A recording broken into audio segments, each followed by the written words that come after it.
Baada ya kupata furaha ya kuishi pamoja, Yunin na Taung sasa wanakabiliwa na jaribu gumu zaidi. Je, upendo na dhabihu zao vitatosha kumlinda Wu na kudumisha familia hii walioijenga kwa mapenzi? Karibu sehemu ya mwisho.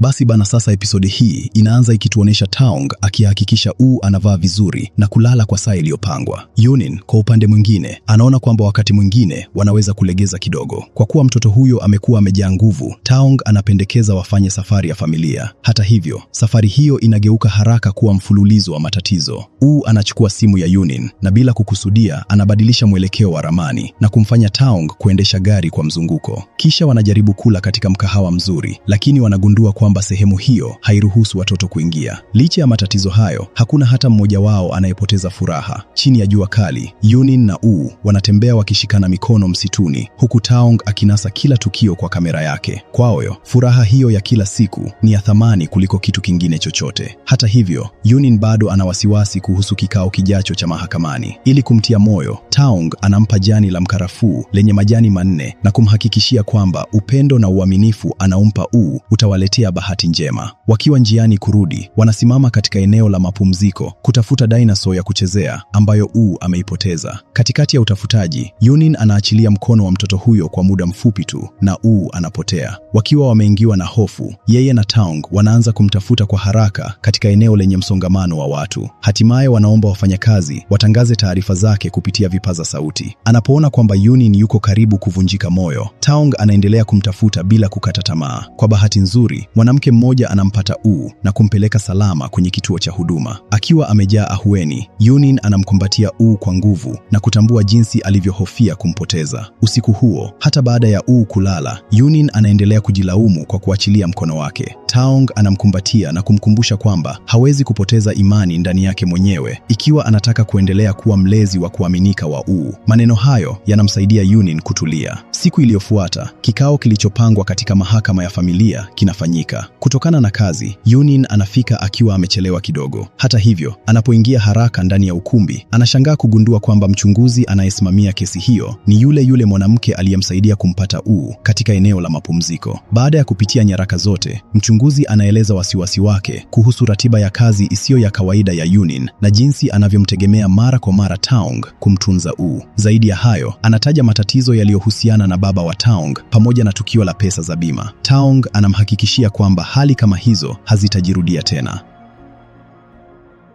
Hata hivyo, mchunguzi anaeleza kwamba pale panapokuwa na migogoro ya kifamilia pamoja na kiasi kikubwa cha pesa kinachohusika, haiwezekani kutabiri kitakachotokea baadaye. Yunin anajaribu kuonyesha upendo na uwajibikaji ambao yeye na Taung wanamwonyesha Wu. Hata hivyo, mchunguzi anaendelea kuwa na tahadhari. Kwa mtazamo wake, mtoto anahitaji mazingira thabiti na salama, si walezi ambao bado wanajifunza kubeba jukumu kubwa kama hilo. Baada ya kuzingatia historia yote, ikiwemo tukio ambalo Wu alipotea kwa muda mfupi wakati wa safari yao, mchunguzi anafikia hitimisho gumu. Kulingana na tathmini yake, Yunin na Taung hawaidhinishwi kuwa walezi rasmi wa Wu. Hata hivyo, Yunin anajituliza na kuamua kutumia fursa yake ya mwisho kuthibitisha kwamba yeye na Taung wanampenda Wu kwa dhati. Lakini siku ile ile ambayo mchunguzi anapanga kutembelea nyumba yao, Taung analazimika kusafiri kikazi katika safari ambayo haiwezi kugairiwa. Kwa sababu hiyo, Yunin anabaki peke yake kushughulikia ukaguzi huo. Kabla ya ziara hiyo, anasafisha nyumba yote kwa wasiwasi na kuhakikisha kila kona inaonekana nadhifu. Anatamani mchunguzi aione nyumba yenye joto, usalama na upendo, mahali ambapo Wu anaweza kukulia kwa amani. Hata hivyo, mambo hayaendi kama alivyotarajia. Baada ya kumaliza kuandaa nyumba, Yunin anagundua kwamba Wu ana homa. Mara moja anakimbilia kutafuta sanduku la huduma ya kwanza, lakini wakati huo huo anamsikia mtoto huyo akilia nje. Yunin anakimbia nje na kumkuta Wu ameteleza alipokuwa akishuka ngazi. Kwa bahati nzuri, mchunguzi anafika wakati huo huo na anafanikiwa kumshika kabla hajaanguka vibaya zaidi. Hata hivyo, tukio hilo linasababisha kutoelewana kubwa. Akiamini kwamba mtoto huyo alikuwa katika hatari kutokana na ukosefu wa uangalizi, mchunguzi anawapigia simu polisi mara moja. Baada ya kufika, maafisa wanaona kwamba Wu anaweza kuwa anaishi kwa muda katika mazingira yasiyo salama. Hivyo wanaamua kuchukua hatua ya dharura. Kwa sababu hii hiyo wanamtoa Wu nyumbani na kumweka chini ya ulinzi wa muda. Yunin anajaribu kueleza huku akilia kwamba alimsahau mtoto huyo kwa sekunde chache tu na kwamba Wu ni sehemu isiyoweza kutenganishwa na maisha yake. Hata hivyo, polisi wanalazimika kufuata taratibu zilizowekwa. Licha ya maombi yake ya kuwasihi, wanamchukua mtoto huyo. Yunin anapotazama gari likiondoka likiwa limembeba Wu, moyo wake unavunjika kabisa na anakaribia kuzimia.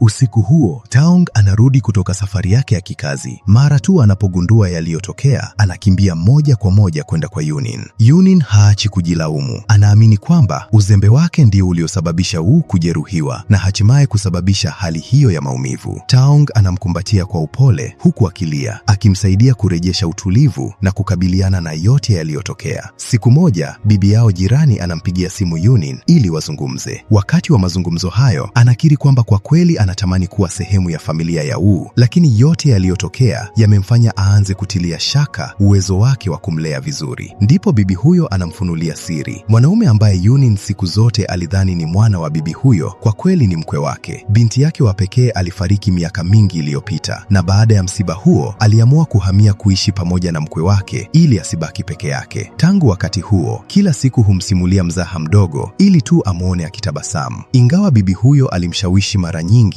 aanze maisha mapya, alikataa. Kwake, kubaki karibu naye na kumtunza kumekuwa jambo muhimu zaidi maishani. Kutokana na uzoefu huo, bibi huyo anaelewa kwamba kuunda familia hakutegemei kuwa na haki rasmi juu ya mtu mwingine. Vifungo vya kweli huzaliwa kupitia upendo, utunzaji, msaada na uhusiano unaojengwa kati ya watu wanaochagua kubaki pamoja. Maneno hayo yanamsaidia Yunin kuachilia sehemu ya shinikizo alilokuwa amelibeba moyoni. Badala ya kuendelea kufikiria kuhusu hadhi na haki za kisheria, anaanza kuandaa kwa uangalifu nguo, michezo, dawa na vitu vingine vya Wu. Baadaye anavipeleka vyote katika kituo cha ulinzi wa watoto na kuomba vikabidhiwe kwa familia ya kulea inayomlea kwa muda. Kwa sasa, jambo pekee analolitamani ni kuhakikisha kwamba Wu anatunzwa vizuri wakati akiwa mbali nao.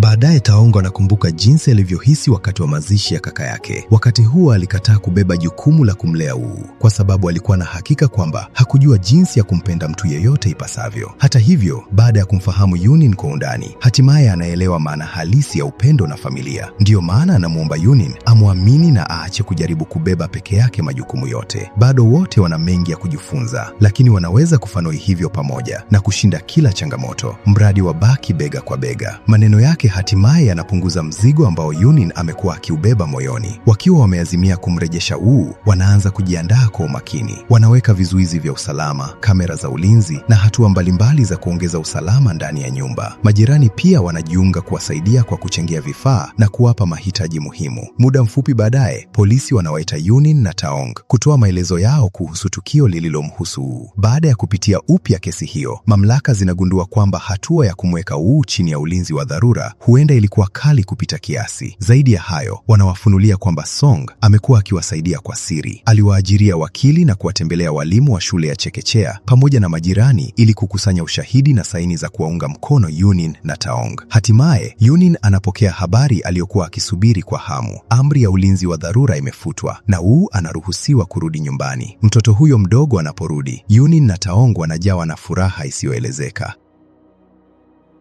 Baadaye, mchunguzi anafanya ziara nyingine ya nyumbani na kuthibitisha kwamba kila eneo limeandaliwa kwa uangalifu ili kuhakikisha usalama wa mtoto. Pia anapitia maombi yaliyopangwa na Eson pamoja na albamu ya picha iliyotengenezwa na Taong ambayo inaonyesha kumbukumbu nyingi za Wu akiwa amezungukwa na upendo. Ushahidi wa majirani na picha hizo unaonyesha wazi kwamba yule mdogo daima ameishi katika nyumba yenye furaha na iliyojaa upendo. Hatimaye, siku ya kikao cha mwisho inafika. Yunin na Taong wanasubiri kwa wasiwasi uamuzi hadi hakimu anapotangaza maamuzi yake. Mahakama inamtambua rasmi Yunin kama mlezi halali wa Wu. Baada ya mchakato huo kukamilika kwa mafanikio, watatu hao wanaanza hatua mpya pamoja kama familia. Baadaye, Yunin anamshukuru kwa dhati Eson kwa msaada wake wote. Wakati wa mazungumzo, anagundua kwamba hivi karibuni atasafiri kwenda Marekani kwa sababu za kikazi. Wakati huo huo, anakumbuka kwamba imebaki wiki moja tu kabla ya siku ya kuzaliwa ya Wu. Ili kuandaa sherehe, Taong Taong anawapigia simu marafiki zake wawili wa karibu na kuwaomba msaada. Majirani pia wanashiriki kwa hamu, wakijitolea kununua vyakula, kupamba mahali hapo na kuandaa vyakula vingi. Siku ya kuzaliwa, Wu anaonekana akiwa amevaa suti ndogo inayomfanya aonekane mzuri sana. Watu wote wanaomjali wanakusanyika kumsindikiza. Wakati wa sherehe hiyo, Taong anatoa maneno yenye hisia na kuwashukuru wote kwa kuwaunga mkono na kumsaidia Wu kukua akiwa amezungukwa na upendo. Katikati ya mazingira hayo ya joto na furaha, Taong, Yunin na Wu wanabaki pamoja kama familia halisi. Hatimaye, Taong anainua kamera yake na kunasa picha ya watatu hao, akihifadhi milele furaha ya wakati ule. Na kwa picha hiyo nzuri, hadithi inafikia mwisho wake.